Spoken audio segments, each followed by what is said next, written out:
today. This is the inaugural Digital Humanities Week at Paris School of Economics.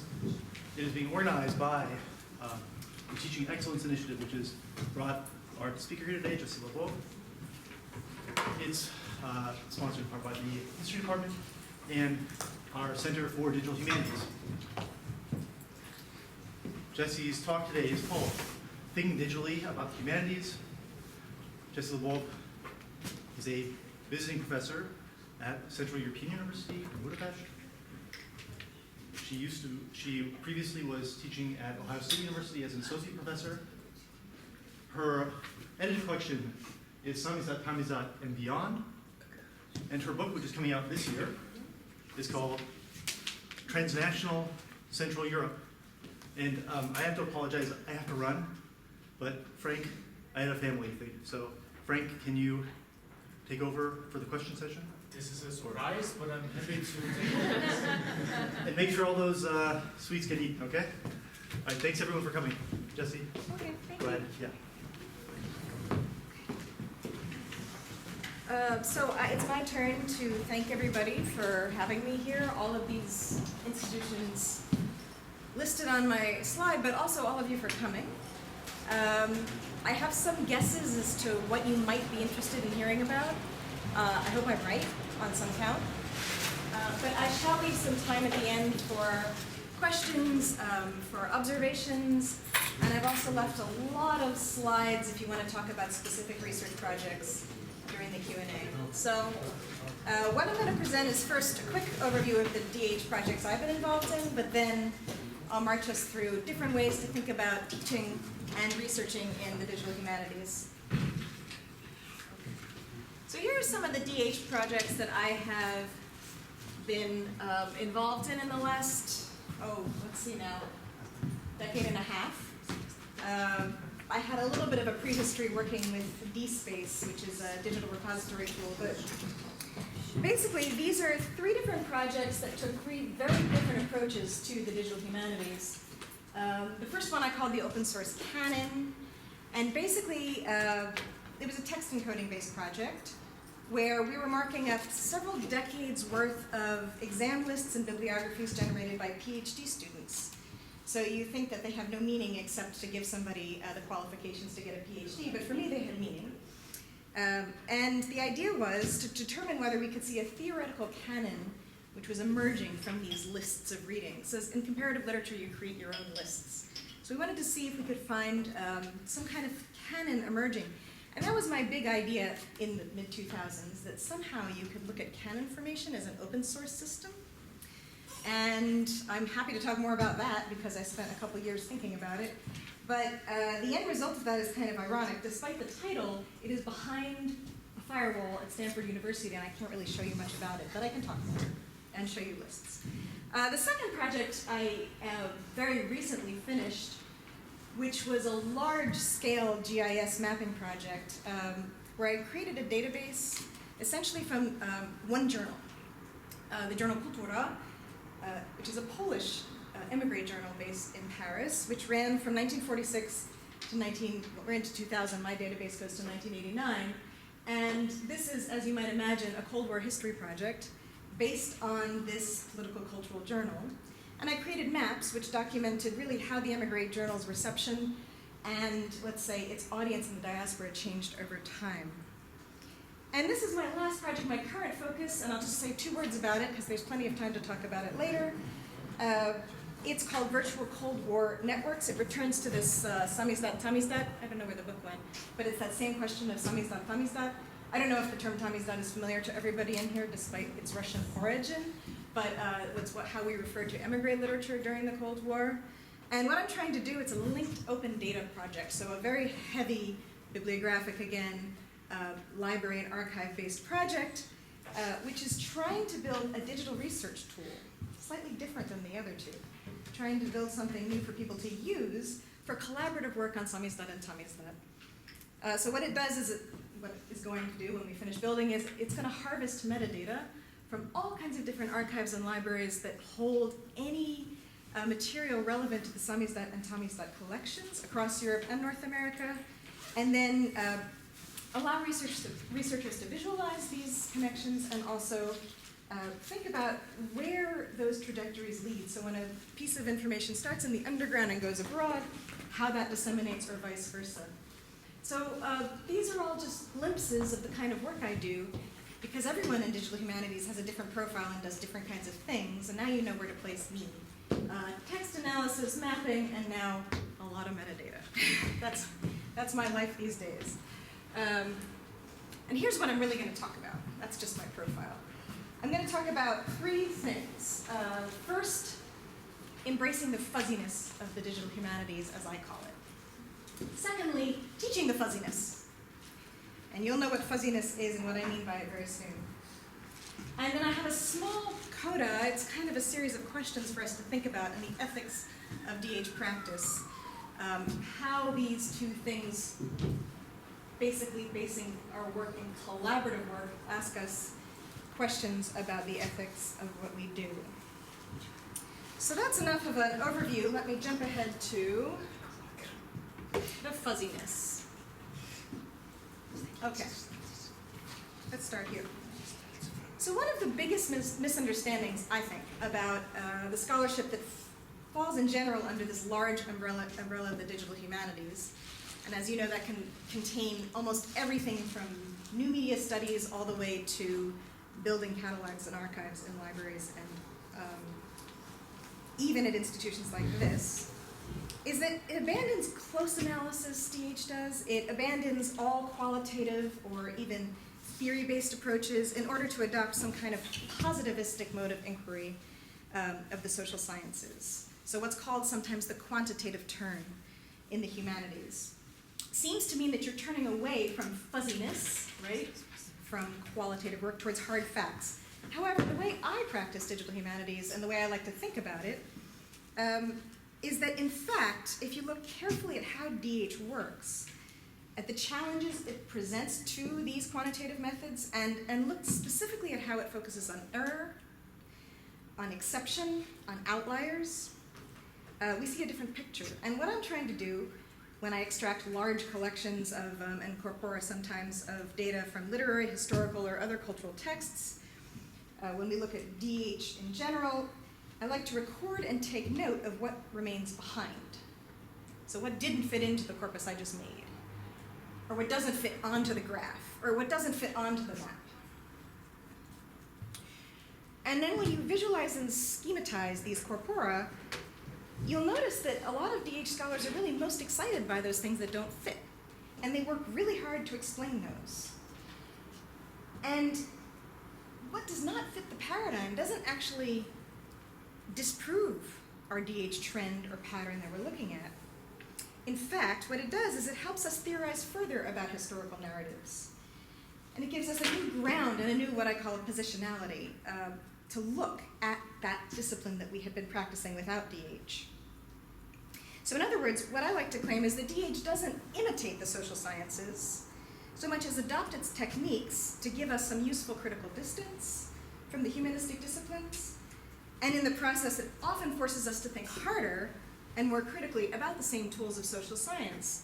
So I know that was a very long paragraph, and you're just getting used to listening to me. So here it is schematized. Digital humanities practices are not just quantitative, positivistic modes of inquiry, but rather a tool for thinking critically about these intersections of qualitative and quantitative, of social science and humanities, and most importantly, it brings us to debates. So I'm going to talk about some of these debates. This is what makes it fuzzy. So, there's a lot of very strong collections now, and I don't know how many of them you've been reading in English and in German. I'm sure they're developing in Russian as well, that take on the task of defining and, in fact, critiquing the digital humanities. And that, thankfully, is not what I'm doing today, because that takes a lot of work and a lot of time and a lot of very detailed analysis. But there have been some of these splits which I find really illustrative, and they help me understand what it is, what it isn't, and why people care about it. So let's look at the first one quickly, distant versus close reading. Are you familiar with this term, distant reading, most of you? Yes? Okay, so it's not coming out of nowhere. Basically, in literary studies, digital humanities, as you probably know, started mostly in textual scholarship, in, let's say, critical editions, in TEI, or sometimes what we call deep markup, when you're putting more and more and more information into a single text. And around mid-2000s, it was mostly Franco Moretti's book, but other movements as well, brought us away from the text, towards distant reading, and then engendered a very tense and sometimes combative relationship between those who thought that close reading was still the way to understand a text and those that felt it should be held at a distance. Luckily, that debate has subsided a bit, and I think we all agree that moving back and forth is the most productive way, at least in the digital humanities community. Tool builders versus tool users. Now, this is something that goes on despite the fact that the different categories are merging. But this goes back to a moment, again, in the mid-2000s, when it seemed that there was a community of people in digital humanities that built things, that coded, and that could, in fact, not just customize existing tools, but create their own tools. They created the infrastructure that we use today in a lot of the different digital humanities practices. And this question came up, do you have to know how to code to be a digital humanist? And people fell on both sides of that debate. So as people get more and more comfortable, let's say, computer-based or programming languages, they're able to build more and more. Thank you. Okay, and then let's think about the question of theory versus practice. For some people, this is just a set of practices, really. It's a pragmatic idea, the digital humanities, with no conceptual baggage. But others say that we need to be building a theoretical framework, and here I would put myself clearly on that side, that what's most interesting to me about the digital humanities is to create genealogies with older models of scholarship and to link how we thought about texts and history and culture in the past with the way we think about them through these tools. And this last one I'll get to quite a bit at the end. I'll just say quickly, yes, we know that DH is collaborative, but some of the debates seem to revolve very much around whether the collaborative work can at times be exploitative, and I'll try to address that at the end in my coda. So moving on a bit to the fuzziness, I'll just say one or two words about, again, where I'm coming from. I come from literary studies, comparative literature in particular. And I grew up in the days of deconstruction, post-structuralism, okay? So it was presented to us as a tool, which we used to operate on texts. And it didn't produce scientific results exactly, but it rather unfolded and diverged and elided and doubled back on itself and was self-reflexive and exhaustive, and it generated a lot of new meanings. And the points at which it seemed to go completely wrong, misreadings, were gold. So when you're working with literary practices from the 80s and you misread something, you know, that's fuel for the fire. You can write an entire article about that misreading, okay? And to me, there's always been a very similar set of rhetorical tools and paradigms used to talk about DH as a relationship between a tool and a text, between the scholar and the techne, the technique, and this revolving pattern of inquiry, which I'm going to now demonstrate to you with a Calvin and Hobbes cartoon. Oh, can you read that? No, I'm going to read it to you anyway, but can you read it? No, not really. Yeah, sort of. Okay, so basically, here's what happens. This is an epistemological schema that I made up, but it's based on my own experience. So here, in the first one, this is the researcher, right? Calvin is the researcher. And he says, I want to know how many apples there are in every barrel. And Susie here is the technologist, and she says, our tool can only measure how many pieces of fruit there are in these 30,000 barrels. That's the corpus. So the researcher says, how about the average number of red fruit in each barrel? And the technologist says, well, maybe, but some of them will be strawberries or cherries or sour cherries. And the researcher says, there are sour cherries in these barrels? You never told me there were sour cherries. And she said, well, you never asked me about sour cherries before. So that's the first stage, right? And so 6 months go by, 18 months go by, and a new grant application is submitted to study essentially how to distinguish sour cherries from apples in the barrels. Okay, that's what we need to know now.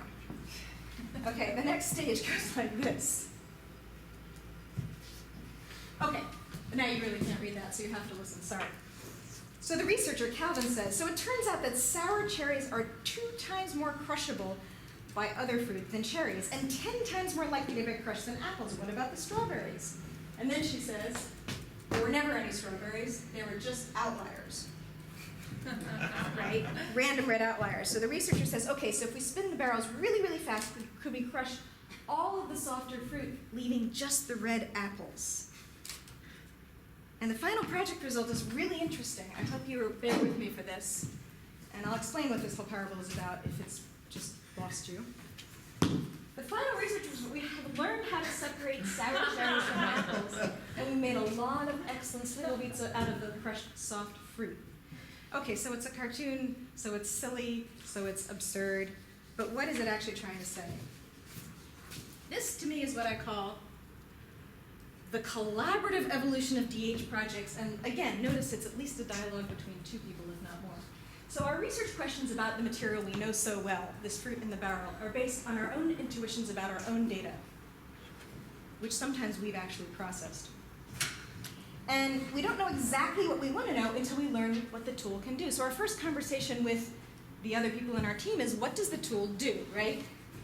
And the next thing that happens is, we want the tool to do something that it can't do.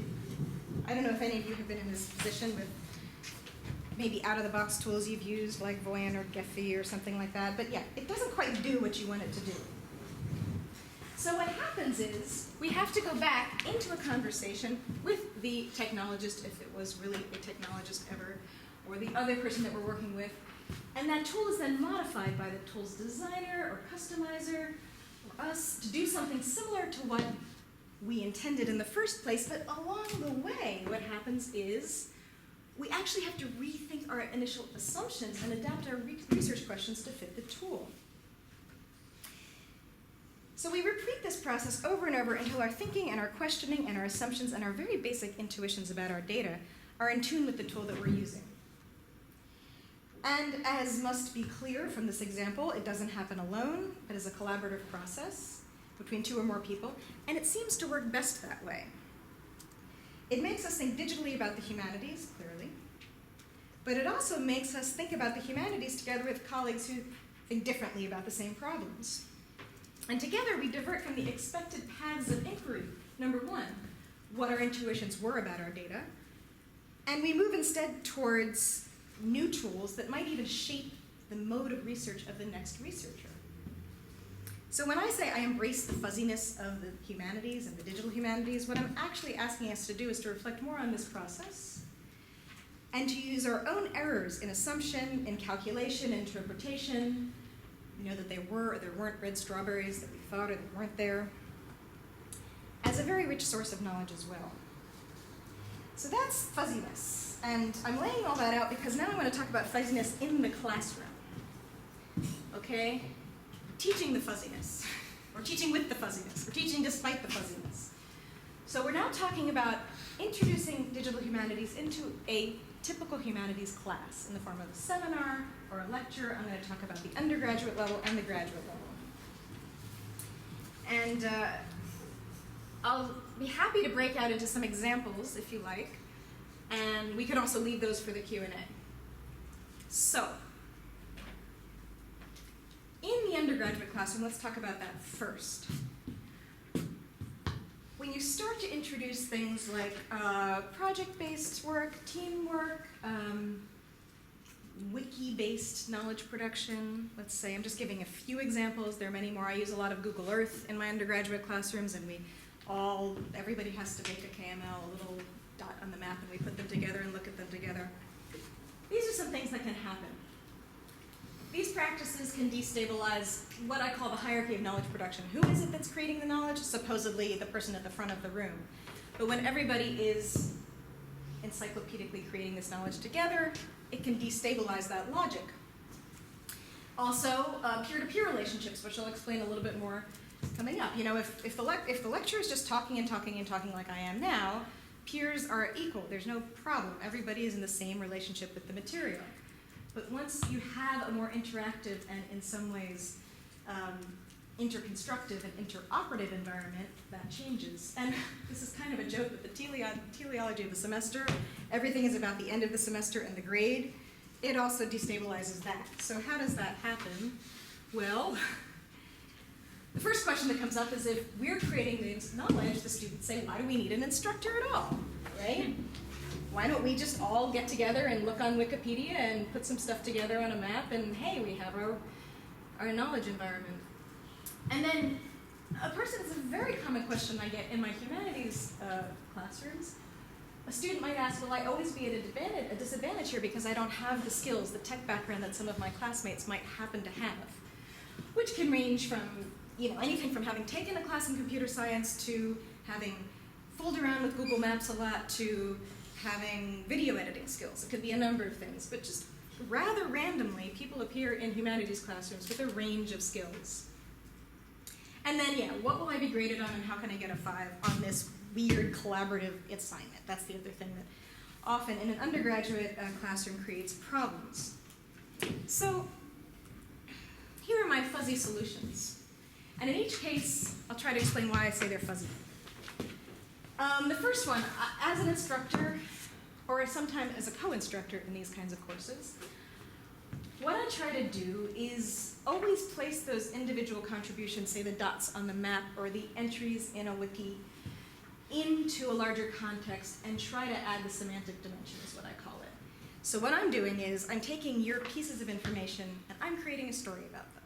And I'm placing, for example, that story in the history of the Cold War or in the ancient paths of tribes through this area which created some of the topographies that you're now showing me with your points. You get that. So what I try to do is give my background knowledge, hopefully I have it, right? Working hard to keep that sense of area specialization, and I try to explain what it is they produce. So what I'm actually doing is adding the fuzziness there. You see, they've created the quantitative picture, and I'm adding the qualitative interpretation as best I can. The next step is, of course, the students start adding their own qualitative interpretations as well. So it's all about being fuzzy there. These traditional research skills, what did you learn to do as an undergraduate? You learned to go to the library and look something up. Okay, now you learn to search through online databases and look something up. In any given project in my classroom, there are going to be some traditional research skills involved. It's not all about, learning any software or becoming familiar with some out-of-the-box tool. So what we try to do is show, in fact, the non-tech humanist, not just how to use X, Y, or Z program, how to import a spreadsheet, but also how important it actually is to gather that data in the first place. And then I have one example of this kind of thing in the grading issues. Rubrics, timelines, work plans, they all define the boundaries. That, if you like, that's the strictness of a classroom exercise.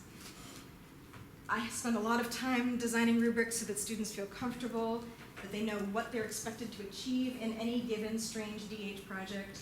However, I always make sure that the team evaluates the work of their peers as well. And why do I call that fuzzy? Well, in any given teamwork, collaborative environment, part of what one team member contributes to the group is not just filling out an assignment or importing a spreadsheet and cleaning it up or any other quantitative contribution, or looking up something in a database. It's also giving a sense of moral support, giving a sounding board for somebody who's trying to work out an idea, writing up a description of the darn thing, that's always a part of the task. And I think that team members have a sense of how much their cohort has contributed, even if it's not necessarily quantitative. It can be a qualitative sense. Like, I had to sit there all night in front of the screen, but you were next to me, and you went and got me a bagel, right?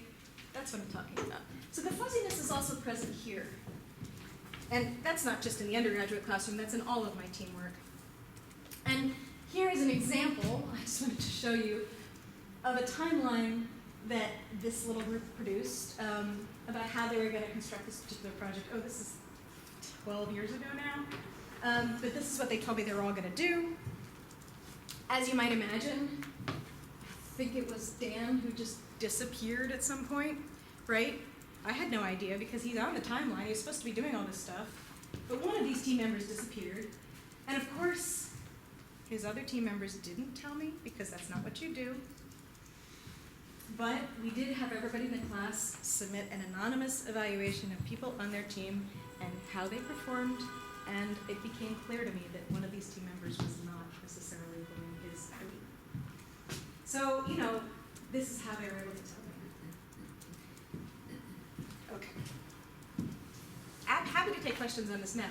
But I want to talk about the graduate classroom, which is going to bring me quite quickly to the questions I have for you at the end.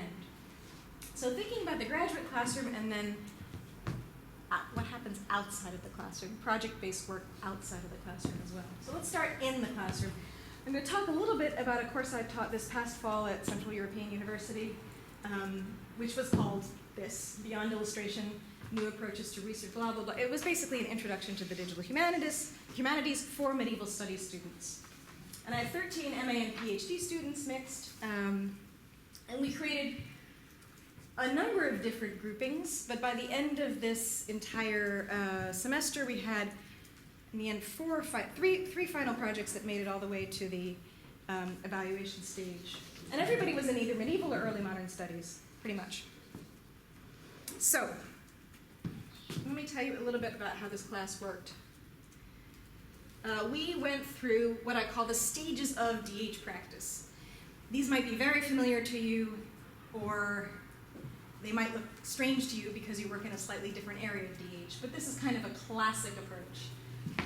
We talked about data collection and digitizing texts, which, as you might imagine, in medieval and early modern studies is a big deal and takes a lot of extra work. A lot of times they're working with manuscripts or incomplete texts. So this was a good 3 weeks right here. And we brought in different types of archival material and worked with it. And then we talked about research questions and asked, you know, about our little corpus that we're working with, but also about their individual research interests. How do you generate research questions of the collection? And that actually was the hardest thing for them to learn from me. It's not easy for me because, as I mentioned, we're in the Cold War and now I'm talking about medieval studies. But we managed. We had a lot of very, very non-hierarchical conversations, and we managed to find questions about trends and patterns and tendencies from this era. Early modern studies is really focused on letters these days and networks, but we found other questions to ask as well. And then data curation. We spent time, yes, organizing, cleaning data, not on the level that you would for a full project, but just practicing with messy data. And again, medieval studies, lots of messy data. That was not hard to find. Okay, and then the analysis part where we were doing computer-assisted processing of different data, and there were some students in the class that had some background, but most of them didn't. We had people coming in that were specialists in different approaches to demonstrate, you know, they took data sets and said, hey, check out this network graph I can make with your data set. And I really liked doing that because it got students interested. It's a lot more motivating to suddenly see your data speak to you visually than to be trying to mess with it yourself and get nowhere for a long time. So the ones that were most interested in a particular methodology then followed up with that, and then did this process of visualization on their tiny little data set. Now, here's the fuzzy part. Believe it or not, up until step 5 here, for this 14-week course, was only 10 weeks. And we spent 4 weeks on this last part. And on developing their final project, which was, in fact, a grant proposal. They can't carry out a D8 project in one semester from 0 to 60, or 0 to, what do you say in kilometers, 100. But they could, in fact, come up with some pretty strong, I think in some cases, governing intellectual framework for a research proposal. And we then had a kind of a meetup for our final class where we invited technologists and people from IT companies and all kinds of fun folks around, and asked them to help us think about what aspects of this process are collaborative and how they might build these research proposals into fundable research projects. So we got tech help, but we got help with collaborative work. And I'll show you the results, the 3 projects that came out of it. I don't know how interesting this is going to be for you because they're all Central European examples, but you get in a sense of how you can get from an MA student who's interested in the Corvinus library to a project which is going to follow the dispersion of these manuscripts across the 16th and 17th centuries, okay? That's one. It's going to use mapping and network analysis. This is one tracing Hungarian Nobel laureates, a cultural heritage group. And they're interested in not just the Nobel laureates, but also this whole history of Hungarian emigres and scientists and how they affected a scientific community. Actually, that one is using a lot of metadata scraping and eventually probably some more network analysis. And then this was probably the most promising because it is the most unexplored in terms of medieval studies. This Aquilea Registra is basically what it is. It's a record of documents which no longer exist in the Adriatic. Again, depending on your level of investment in the 14th century, this is more or less exciting. But if you're a student in this department, the idea that you could actually recreate this medieval catalog and locate where the texts that remain today exist, it would be a big project between about 7 different archives, and create a searchable database from a fragment of an ancient document was very exciting. One final note about this. This was what I considered the most probable in terms of funding. Not just because of the topic, but because of the way that they handled it, the way they built it out, and the level of sophistication of the concept and of the DH practice that they were going to do. One of these team members, I won't say whom, disappeared on me. Again, just like in that undergraduate classroom. Completely disappeared. He or she had a lot of important things going on and just let everybody down. So, this leads me to the ethical questions. And this is where we're going.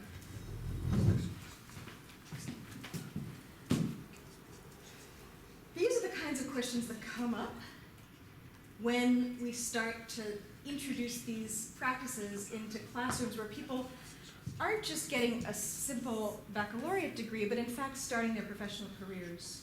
And they also apply to the undergraduate classroom, but they're intensified in this case. Skill building versus traditional research. Am I going to spend my time as an MA student or as a PhD student learning programming, say, of a particular kind? I don't even know which yet, because I'm still trying to figure out which direction I'm going in.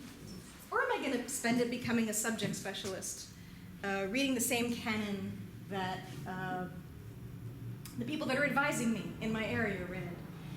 Am I going to spend my time working in a project with others and sharing, of course, the credit, as well as the difficulties of moving ahead with any given moment, with others? Or would I rather just rely on myself?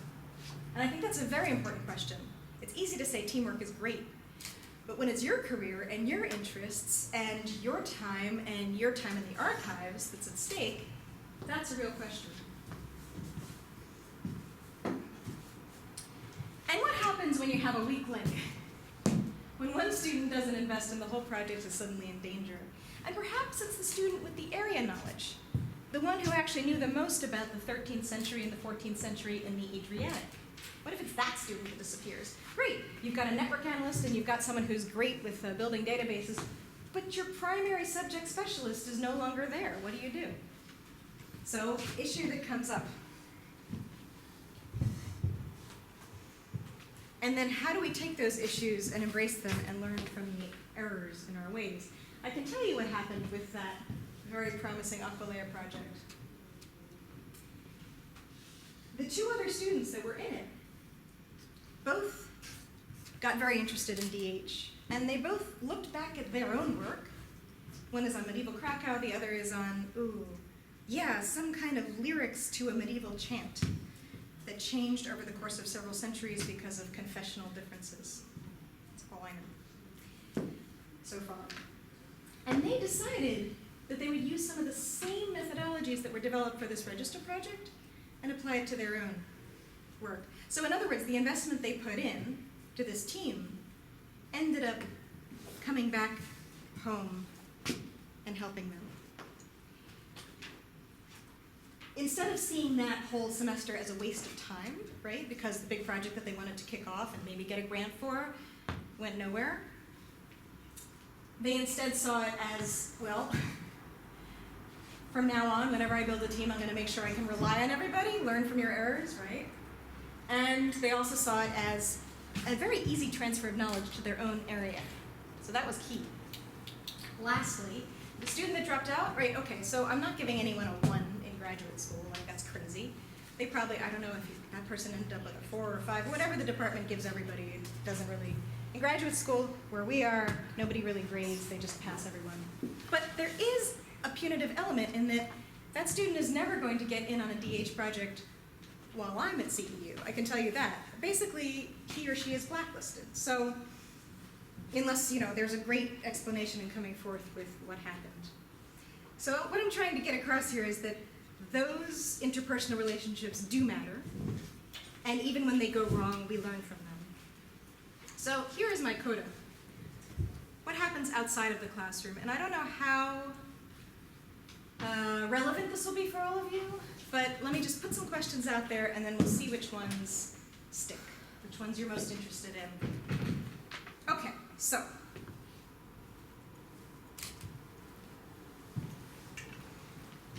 In DH practices, this idea of labor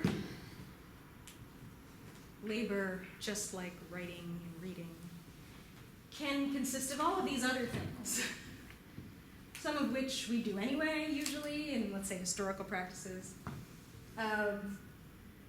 Some of which we don't usually code when we do humanistic work, okay? I put cleaning in more cleaning because in my experience working on DH projects in collaborative groups, that is where a lot of the labor goes. Not even in just data entry, extracting information from a historical or a literary source, but trying to get it into some readable format and machine readable format, that seems to be what takes the most work. And then, this is kind of an afterthought, but hey, what if you're bringing this into a public-facing mode? What if you're trying to build up a website or an interface? Or, get everybody on Facebook to see it, all those things. That's also labor of a kind, different kind. And the question we have to ask is, how can we be sure that all of these things that we're doing with our students, or telling our students to do, or instructing our students to do, are building frameworks in which they do? How do we make sure that we're not just exploiting that time? Has someone asked you guys this question before? Well, yes. 3 people nodded, so yes. The rest of you probably just decided you weren't being exploited. Now, what does exploitation mean in this sense? No, okay, it's not exactly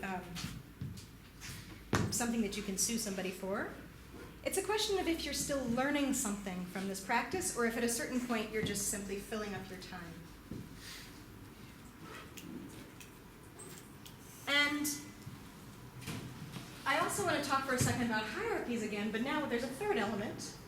There can be more, but there's this triangle of faculty, staff, and students, and we often are, in our traditional university environments, situated to think that staff serve the university and serve faculty and serve students.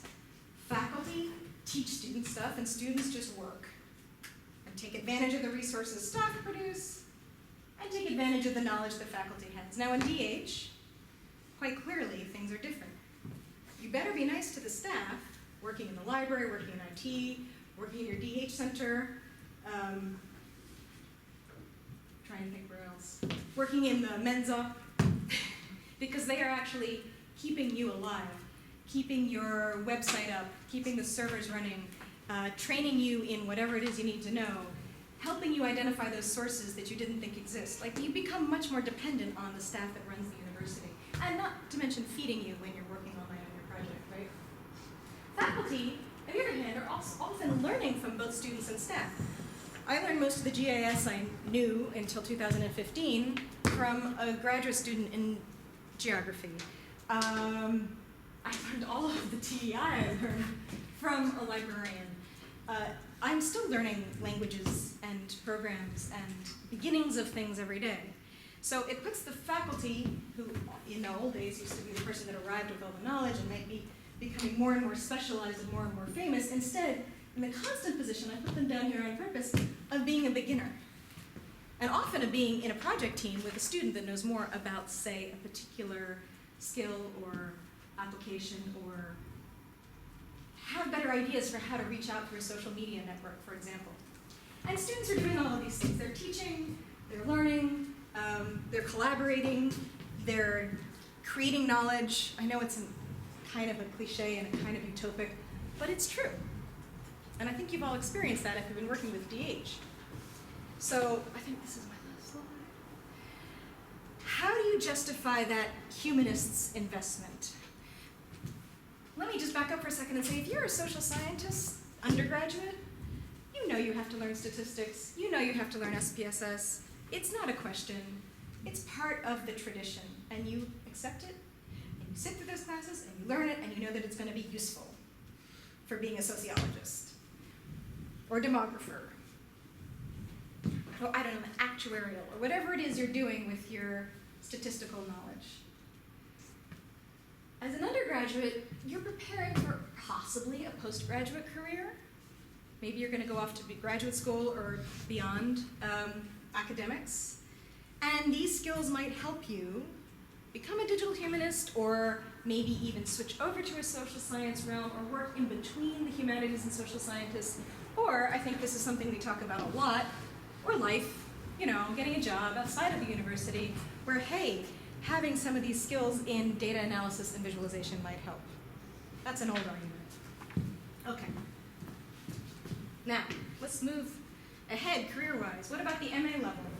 What might you be doing this for? Maybe some of the work you do, learning these different approaches through DH, might help you think of a good PhD project that, again, could incorporate some of these skills. And again, might allow you to go in more directions than just whatever the MA world you're in is. Or, again, life. I work in the School of Public Policy, and so most of the students I work with at the MA level are going straight to Brussels. Again, believe it or not, they're very excited to learn these things for that reason. Because apparently most of what the EU does right now is visualize data. That's what they tell me. And then this is perhaps the most profound for me, and it's what I spend the most of my time doing. Why does someone who is getting a PhD and is up to here in their own research project in a traditional humanistic discipline, why do they bother with this stuff? Well, I've found an answer for the postdoctoral moment. And this is what we're doing. I'm doing it with 4 PhD students, one in history, one in Jewish studies, one in medieval studies, and one in legal studies, who's going to go on to get a PhD in legal studies. So here you are collecting all this data for your traditional PhD, and along the way, you might want to figure out how to standardize it so that if you wanted to do a DH project afterwards, it is already in that format, that you have an idea already of a postdoctoral grant you could write when you're finished writing your dissertation. It might help you even in life if you don't go into academics, which happens these days. Don't tell anyone you know who's a PhD student that happens too. So, yeah, I'm trying to build a postdoctoral stage at CEU for the PhDs we have that don't get jobs right away, and I'll admit we have some of those, that are very interested in these methodologies and are thinking that it could help them go either towards a more lucrative career in their chosen fields or a different direction, etc. So that's where I end this with those thoughts. Oh, you can't even read my spasibo, but it was corrected, so I'm told it's correct. And that's Köszönöm is in Hungarian, so that's from me. So thank you very much, and I'm happy to take questions.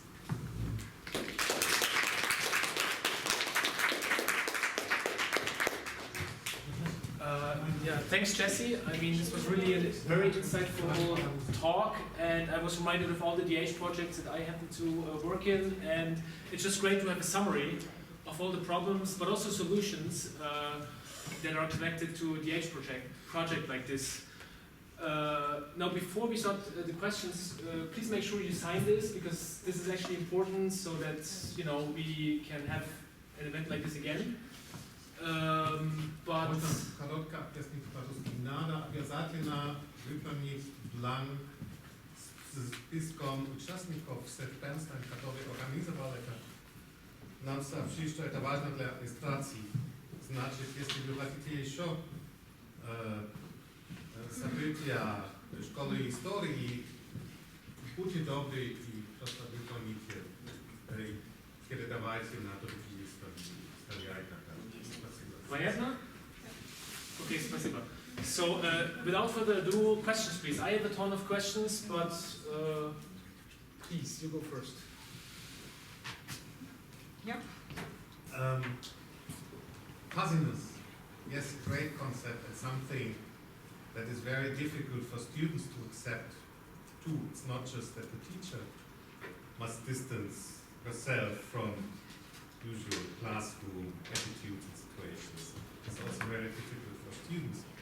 But you hinted at this, but you did not really tell in the end how you deal with it, that assessment cannot be fuzzy because administrations expect grades on a 5 or 10 point scale. You said peer evaluation plays a role, but you did not talk about how you integrate peer evaluation into your final assessment of the outcome to a student.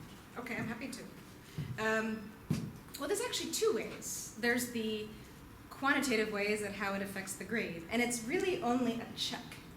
As in, what I do is I always, at the end of any class that has a collaborative element, and I should say I teach a lot of different classes that aren't all DH, some of them have collaborative elements as well.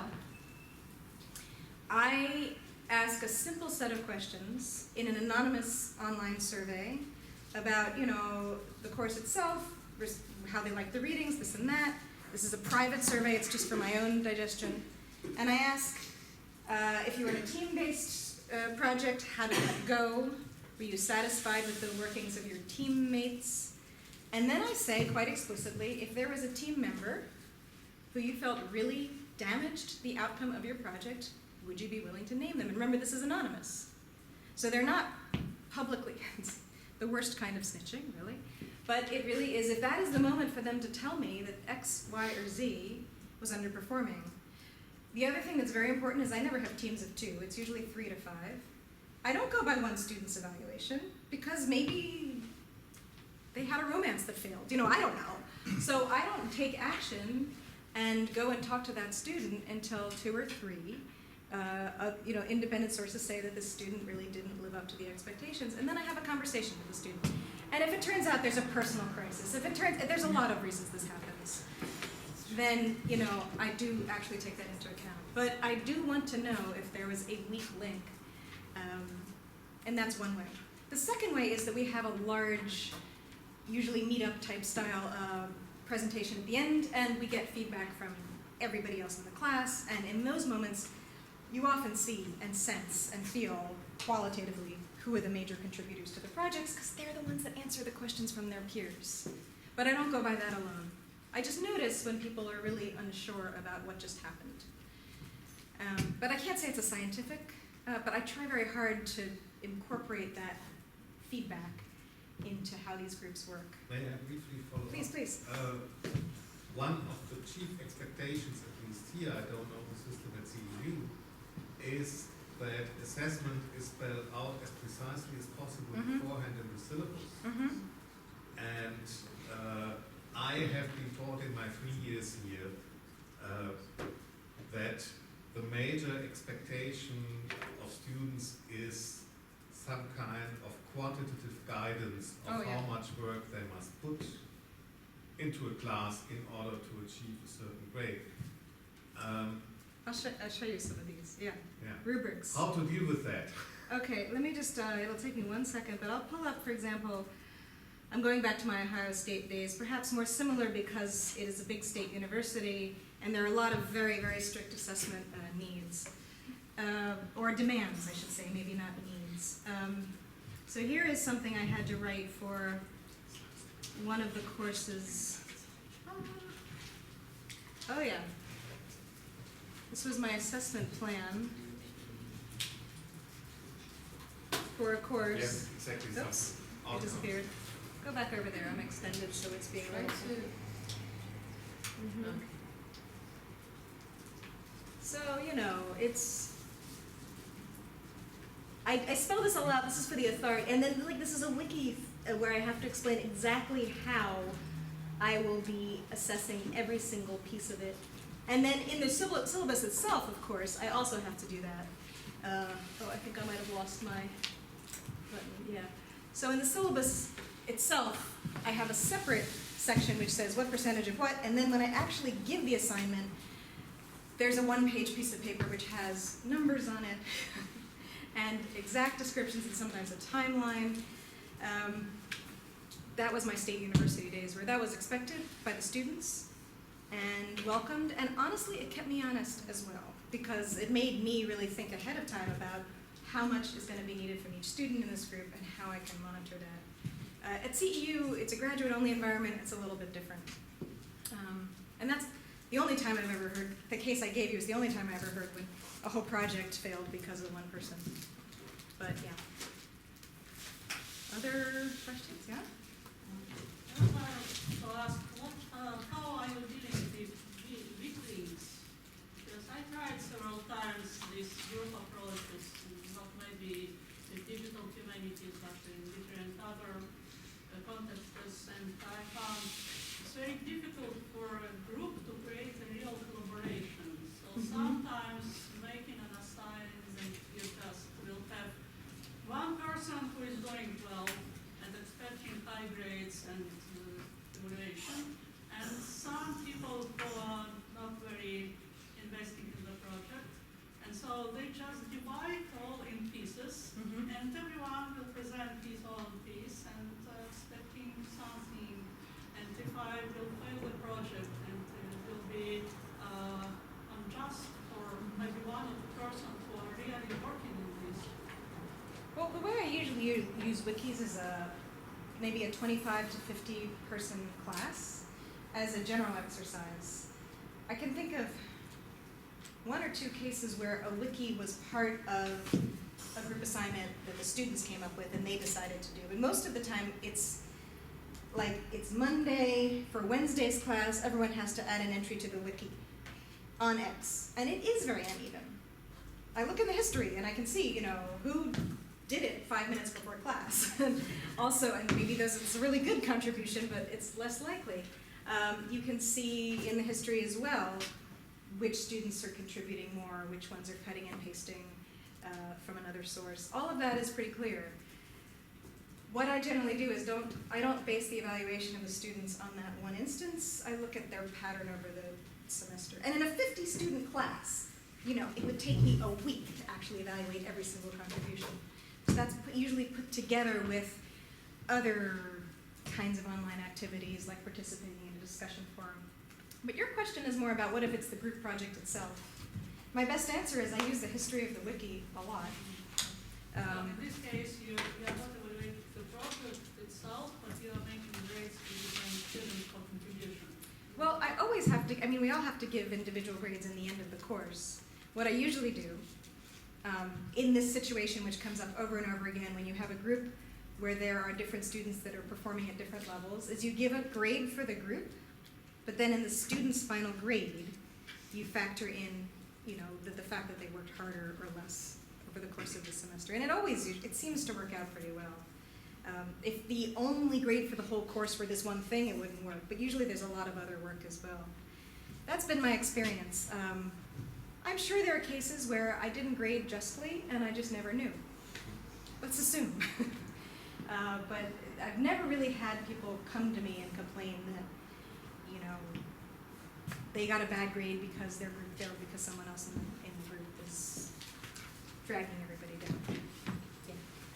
Do you use in your practice any kind of self-estimation for the students? Mm-hmm. Yeah. You mean in these kinds of projects? Yeah, in these kind of projects, when you need to figure out, when you need to figure out the, as you mentioned, as you were talking just now, when you need to estimate the role of each one in the group. Well, do you ever use ranking? I mean, I don't know if you guys do this, but I use ranking systems sometimes. Yeah. Like, we'll do a wiki and then I'll say, everybody vote for your best entry. And then it becomes very clear, like which, you know, then they read it and they say, oh, that one's really funny. Or, you know, they might vote for the most absurd one, but they do seem to suddenly play a role. So they do look at, so I've done that for Google Earth projects, wikis, what else? We've done a little bit of text analysis in undergraduate classrooms, more like tag cloud stuff. So which is the coolest tag cloud? And, you know, people have opinions. But it's, I wouldn't say that's a major part of my grading. That's more to kind of motivate them because they know that they're going to be performing for their peers, which is always good. I mean, that's why I do my work, right? Yeah? Thank you very much for your talk. I've been mentoring, I think, similar projects myself for a while, and I really have almost the same feelings and thoughts. And there is one thing I do not know how to organize, and I go on thinking about it and wondering how to do that. Maybe you know that I think that it would be good somehow to make, I don't know, some kind of project blocks where different students, different members of the teams could post some of their ideas and some their impressions on how the work is going on. Oh, yeah. Like logs. Well, my idea is that this should be very helpful and motivated and interesting, but I really do not know how to do that. I mean, it should be an open platform for everyone to read it, or because last year I asked every team to post something, and I even made some deadlines. Okay, 20th of April, I'm waiting for one post from every project. Oh, wow, yeah. Because that works, otherwise not. Yeah. And these blogs were really very funny and very nice, but somehow they were inside the wikis of every project, and I had a feeling that like people are writing for themselves, and like they are reading, they're just the only readers. Right, so it's not a public performance, no. Yeah, and that's rather silly to read for just like that's kind of intimate diary. What is it? Well, I guess there's two different answers. One is something I haven't done, which is, sorry, say? Yeah, I don't know. Maybe we should use some other, I don't know, some other means, not a wiki, but I don't know, some Well, Telegram, whatever. I'll tell you, it depends. Twitter, whatever. On the graduate level, that's a good idea too. To maybe use some other, let's say, social media app to make a more widely read, perhaps, journey. But whether students, whether it is a good aim, I don't know. Whether they should be widely read, I don't know. Well, I have I'll show you the one example, and then maybe I can think of one more. This is a group work log, which is totally not being sized to the screen. I don't know what I should do. Well, I'll bring it down again. So it just gives you a sense of how detailed they actually got. Maybe I'll just zoom out. Maybe that's the best thing to do. Nope, okay, that's not happening, but I'll just scroll down and you'll see the general idea. So what they did, this is a document that they produced for me at the end, they gave to me at the end of their whole project, explaining where they were thinking, when they were thinking about what, and then they built out a whole work plan, which is down here somewhere. Now it's disappeared. Okay. But it just gives you the idea. Like, I gave them some ideas in our meetings, and then they moved forward with some of them, and they didn't move forward with others. So what I was interested in was, again, like the projects, the things that they didn't do, the ideas they had that didn't go anywhere, to me were just as valuable as the things that they did do. And you know, a work log keeps track of the errors, but also the interesting digressions. So I was trying to capture that, and at the end I had a meeting with them and said, I found a couple little things that they hadn't followed through on, like, oh, this could be cool. That's different, that's a private loop. But I told them from the very beginning that they needed documentation. of their work. And these are PhD students too, so it wasn't too hard for them. On the undergraduate level, I haven't done this myself, but I have seen pretty successful blog-like week-to-week discussions of an ongoing project. There's a really brilliant DH pedagogue named Joan Neuberger who teaches at University of Houston, I believe, or UT Austin, sorry. Neuberger, and she has a public history universe there, which is largely DH driven, and lots and lots and lots of projects generated by students, faculty, community members. She's the most outreached professor I've ever met, right? And what she does so successfully is she has her students chronicle their working process, but in a way that's actually readable. I can't quite explain it. It's not, when my students have done stuff like that, it's not very interesting, but I think she coaches them well. So that's one source, but I haven't really figured that out either. It's a good idea to maybe use a different platform than like a WordPress site. Yeah? Thank you for the talk very, very much. And I have this really short question. Do you think that the team of the future will look like this? The cooperation between coders and humanists will be a regular, normal, let's say, office thing. Do you think that it is possible, that this is a part of the coming future, or probably it is too early to talk about that? I think it already is. And do you have Amy, experience? I'll give you an Share. example of something, which I think is, when I said at the very beginning, I'm interested in the genealogies of how we got here. I graduated from college, and here I date myself, in 1992.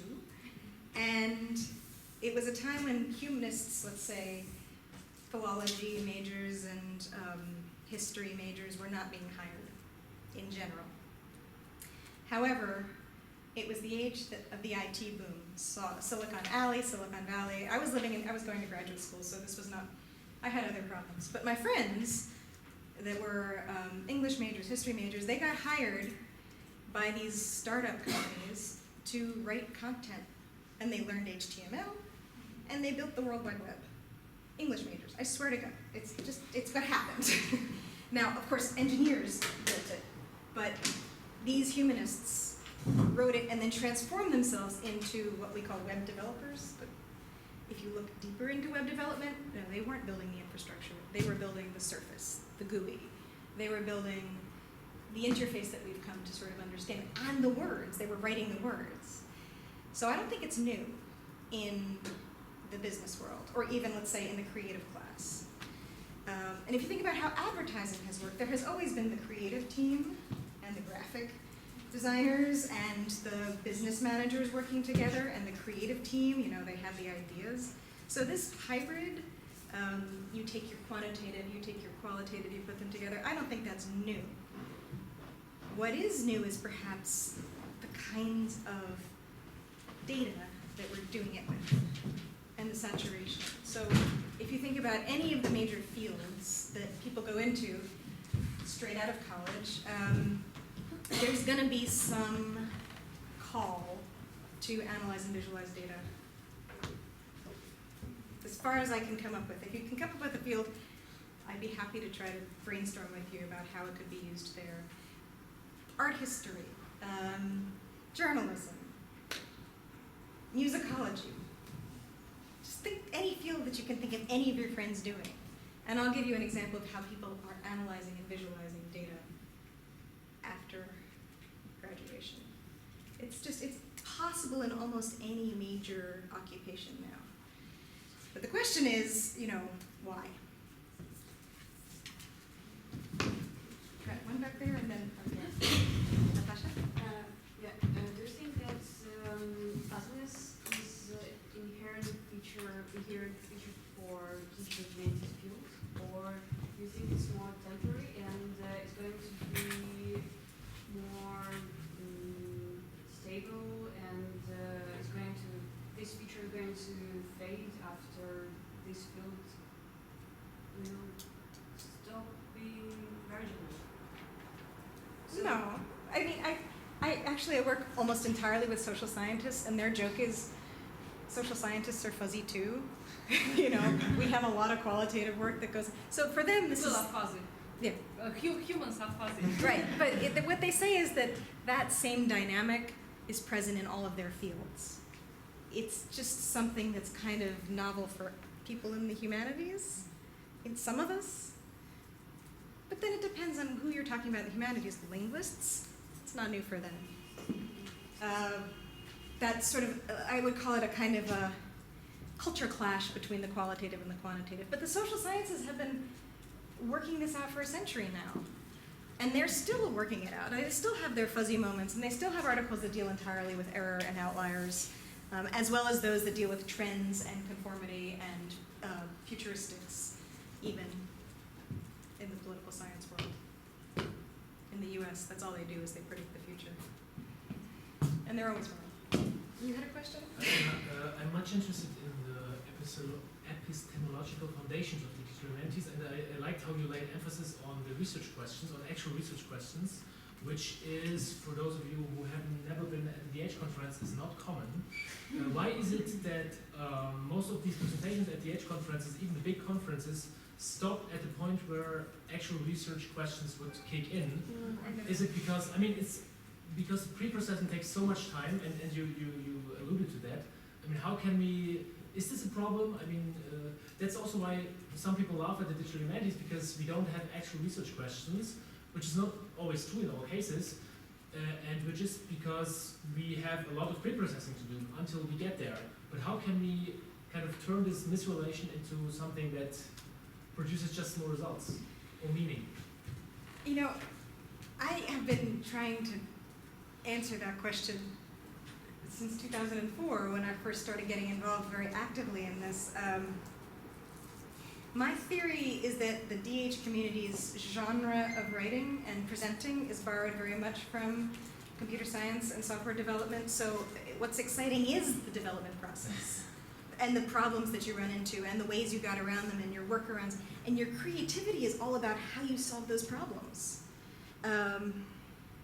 So that moment of visualization at the end, when you get past all the problems and your data set is finally clean, and here it is, and then you point to a couple things and walk away, that's the tendency. I think that what's left, what the room to grow is, that you start your presentation by saying, I had a pretty standard interaction with the Chadwick-Healy database and produced this visualization. Let me tell you why I think it's interesting. And let's look at it in more detail. And then you start zooming in on different pieces of it, and you find this outlier, and you explain it away, and then you find another outlier, and you can't explain that one away. And then maybe you go back to your data and find a mess, or you go back to your data and you find, in the longer version of this, or a different version of this talk, I showed how I trace an outlier back to a completely new historical discovery. I didn't know this Venezuelan woman was giving money to this Polish journal. Let's find out why.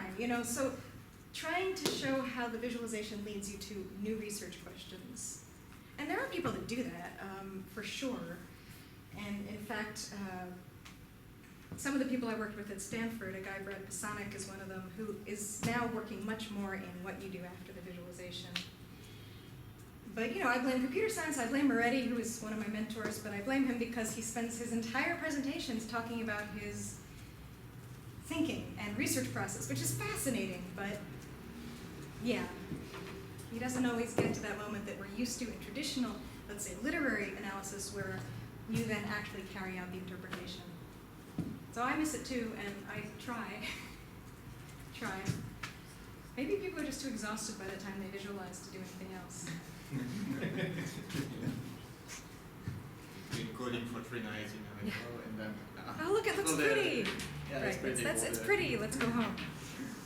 Anyway, but yeah, you guys are probably all pretty exhausted too at the end of your days. So I don't know if you have any more questions. I'm happy to show more or talk to you later in the week as well. I'm here until Friday. Yeah. Yeah, I have a question actually. First of all, thanks for an inspiring talk, and I was especially excited about the fact that Slivovice can be one of the outcomes of the research.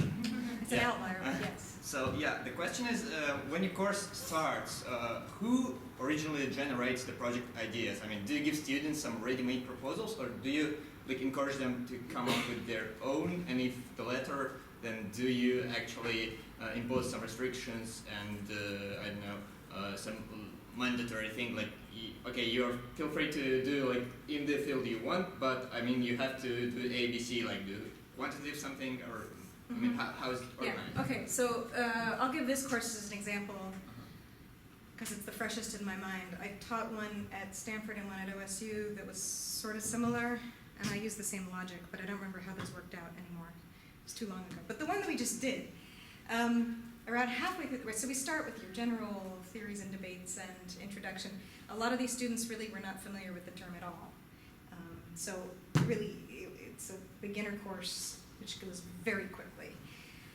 Around week 6 of 14, I start asking them for project ideas, and not just one, but 3, based on their own research interests, based on sometimes the readings that we're doing. We're reading, like in this case, I found a huge number of medieval studies DH projects for them to look at, and sometimes they were basing their project ideas on existing DH projects that clearly had further analysis potential, so they were thinking of playing with a tool or a data set. And so I had a total of about, let's see, in this class there are 13, around 30, 40 ideas, and there's a lot of intersection, and then you start finding affinities. And so then you ask, like, okay, with this idea, take your best idea, what would a public engagement project look like?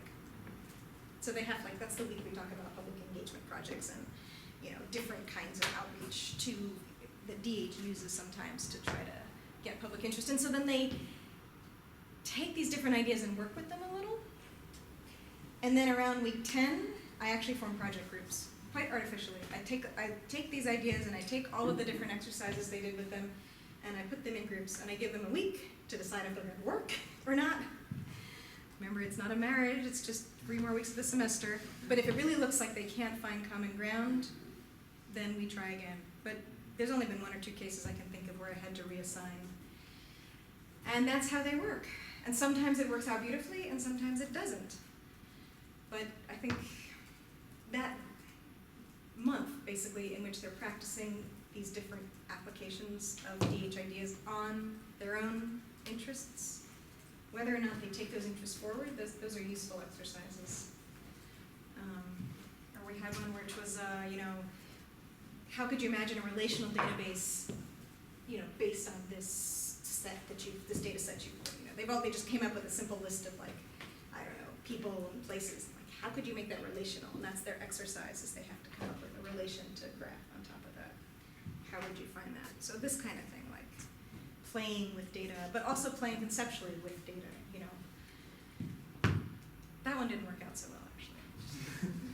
Truth be told. That was a concept I didn't teach very well this time. So I think we made it to the end, yeah? And I wanted to thank you guys so much for your attention and for coming and for caring and for signing my sheet.